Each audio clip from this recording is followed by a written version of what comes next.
verset 15. On va juste élever l'attente de quelqu'un.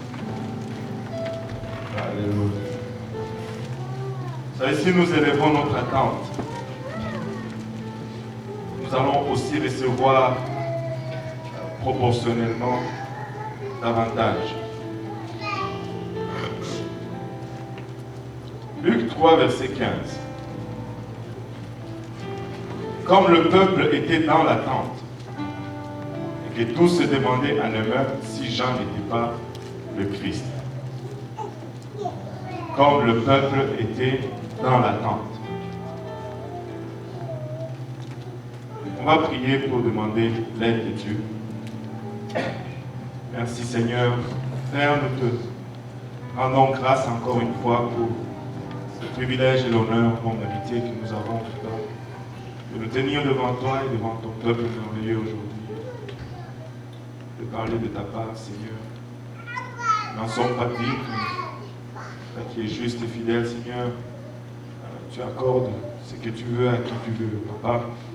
Nous venons premièrement nous appuyer sur ta grâce et ta miséricorde qui continue de nous couvrir continuellement, Seigneur. Merci pour ton sang versé.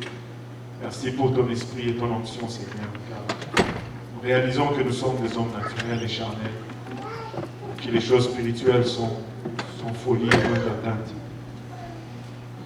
Nous voulons encore une fois nous appuyer sur toi. Fasse don de ton onction afin que nous puissions, Papa, apporter cet oracle sans crainte, ni peur, ni hésitation. Papa, et que cette parole vraiment perce nos cœurs et qu'elle puisse y produire de fruits et que ce fruit nous conduise jusque dans la vie éternelle. Et c'est avec action de grâce dans nos cœurs que nous te prions aujourd'hui, alors que nous disons tous au nom de Jésus. Au nom de Jésus. Alléluia. Juste avant de nous asseoir, si nous pouvons poser nos Bibles et battre nos mains à tous les Seigneur.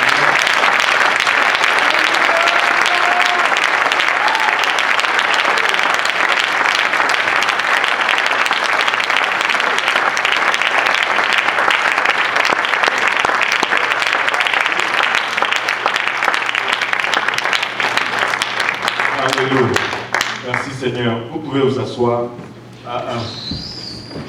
Qui a été à l'hôpital ou à l'urgence ces derniers jours? 2, 3. Ça a été long? Vous avez attendu longtemps? Alléluia. Combien d'heures? 4 heures? 5 heures? 6 heures? Je me rappelle, il y a quelques semaines, j'étais à l'urgence avec mon fils Jonathan. Et en fait, c'est ma femme qui est allée avec lui le matin. Et puis, je suis allé la remplacer l'après-midi parce que c'était trop long. L'attente. On attend longtemps dans nos urgences. Mais ce n'est pas de cette attente-là que nous voulons parler aujourd'hui. Le verset que nous venons de lire, comme le peuple était dans l'attente, c'est à l'ouverture du livre de Luc ou de l'évangile de Luc. Luc nous décrit l'état d'Israël peu après la naissance du Seigneur Jésus-Christ.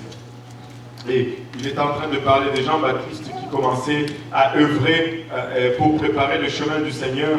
Et dans le chapitre 3 du livre de Luc, il nous dit au verset 15, comme le peuple était dans l'attente, et que tous se demandaient à eux-mêmes si Jean n'était pas le Christ. Ils étaient dans une attente de Christ. Mais ce mot attente ici ne signifie pas être assis et être en train d'attendre. Il y a plusieurs façons d'attendre. Ce mot attente signifie être dans l'anticipation de quelque chose qui va arriver.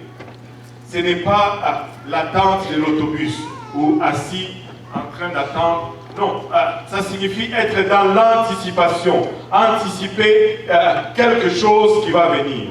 Maintenant, quand nous lisons ce verset, si nous ne rentrons pas dans l'histoire, si nous ne rentrons pas dans le contexte, nous allons passer à côté d'une très grande vérité. Ce n'était pas n'importe quel moment pour Israël. Tout d'abord, il est important de souligner que le Seigneur Jésus-Christ, il a l'art de se faire attendre. La toute première promesse de sa venue se trouve dans le livre de Genèse, chapitre 3, verset 15.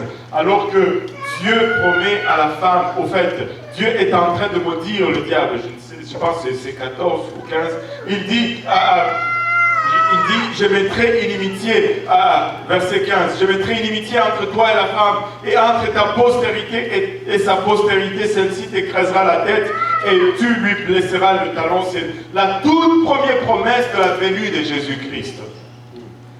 Elle semble ne pas être évidente, elle semble ne pas être visible à première lecture, mais si tu lis au deuxième et au troisième niveau, tu vas comprendre que Dieu est en train de parler de la venue de Jésus-Christ. Adam et Ève avaient péché, ils avaient perdu la grâce de Dieu et la condamnation était sur eux, c'est la mort. Et Dieu, en maudissant le serpent, il lui dit, je mettrai inimitié entre toi et la femme, et entre ta postérité et sa postérité. Il parle de la postérité de la femme. Et le mot postérité ici, la racine de ce mot, c'est le mot sémence. Certaines vieilles traductions nous disent entre la sémence, entre ta sémence et sa sémence. Et Dieu est en train de parler de la sémence de la femme dans ce verset-là. Or, la femme, si nous avons étudié notre biologie, n'a pas de sémence. La femme porte un œuf. C'est l'homme qui apporte la sémence. Amen. La femme a l'ovule, et l'ovule c'est un œuf. Et l'homme apporte le spermatozoïde qui est la sémence. Et pour qu'il y ait un bébé. Mais Dieu parle de la sémence de la femme dans le jardin d'Éden. Est-ce que Dieu ne connaît pas la biologie? Non, c'est lui qui l'a inventé, la biologie. Il connaît très bien la biologie, mais il est en train de donner un indice à quelque chose d'important. Si nous regardons toute l'histoire de l'humanité, il n'y a qu'une seule femme dans toute l'histoire de l'humanité qui n'a pas eu besoin de la sémence de l'homme, qui a eu un enfant sans l'aide de l'homme, et ça c'est la Vierge Marie lorsqu'elle a conçu du Seigneur Jésus-Christ. Au chapitre 4 du même livre de Genèse, on peut voir Ève exprimer au fait la réception de cette promesse, croyant que le premier enfant qu'elle avait eu, c'était là le Messie promis. Genèse chapitre 4 verset 1, la Bible nous dit, Adam connut Ève sa femme, elle conçut et enfanta Caïn, et elle dit, j'ai formé un homme avec l'aide de l'Éternel. C'est une expression de cette promesse de Genèse 3.15. Elle pensait vraiment que c'était le Messie auquel elle avait donné naissance. Et à travers toute l'histoire du peuple de Dieu, tu vas revoir cette promesse constamment en attente.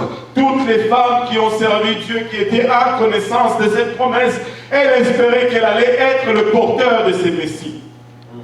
Et Ève s'est exclamée ainsi, mais ce n'était pas encore le temps. Jésus-Christ a l'art de se faire attendre. On a passé le déluge, on a passé le feu et l'eau, mais il ne s'est pas pointé. Il fallait attendre 4000 ans. 4000 ans d'attente. Ça fait très long. 4000 ans d'attente pour que finalement cette promesse se matérialise. Mais avant ce 4000 ans, le peuple est passé par des hauts et des bas. Ils sont allés en Égypte, là où ils ont été constitués esclaves, sortis de là. Ils sont retournés dans la terre promise après plusieurs péchés, après l'accumulation de péchés. Ils ont été pris en captivité en Babylone. Ils sont retournés, ils ont reconstruit le temple. Et après la reconstruction, il y a eu d'autres moments d'apostasie où le peuple s'est retrouvé tellement loin, de Dieu que Dieu a lui-même enlevé sa présence du temple. Dans le livre d'Ézéchiel, la Bible nous dit la présence de Dieu quitte littéralement le temple et s'en va parce que le peuple est tellement loin.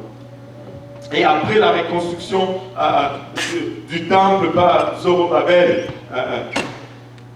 le peuple de Dieu tombe dans une étape bizarre, qui est décrite dans l'histoire de la Bible et l'histoire de Dieu comme étant le 400 ans de silence.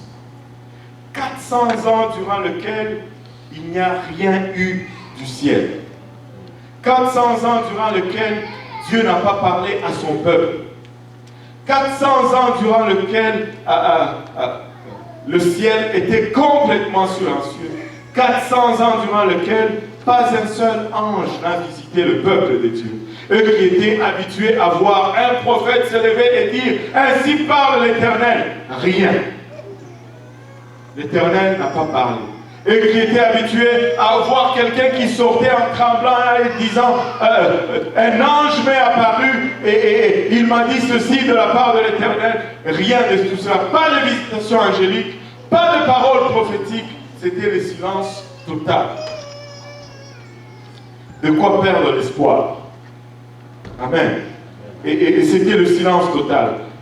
Année après année, et c'était la chute dans toutes sortes de pratiques qui n'étaient pas en fait des lois des hommes, de Dieu, mais qui sont devenues ce qu'on a appelé plutôt de lois de Dieu.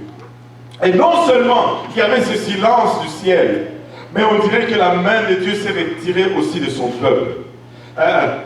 Domination après domination. À l'époque qui précédait la naissance du Seigneur, c'était les Romains qui régnaient sur Jérusalem et sur le peuple de Dieu. Le peuple de Dieu était sous tutelle, sous César.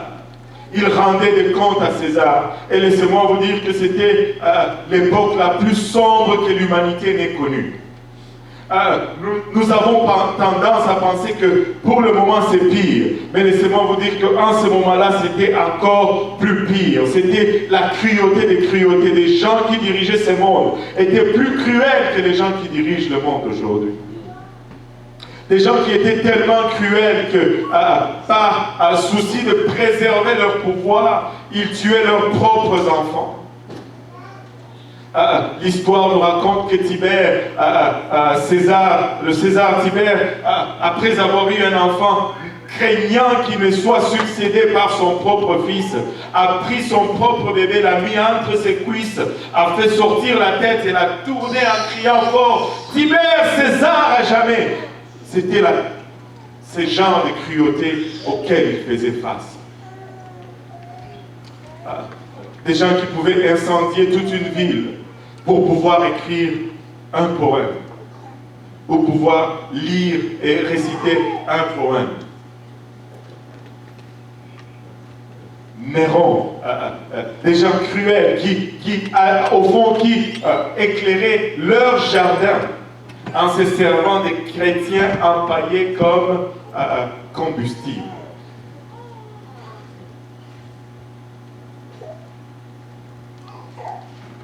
Mais, que tout le monde dise mais c'est dans ce contexte, c'est avec tout ceci autour, que Luc écrit dans 3:15 de son livre, comme le peuple était dans l'attente. Il y avait tout ça autour d'eux, mais ils étaient quand même en anticipation. Le ciel était silencieux, mais le peuple était quand même en anticipation. Il y avait une cruauté indescriptible autour d'eux. Le peuple était sous tutelle, sans espoir et sans espérance. Mais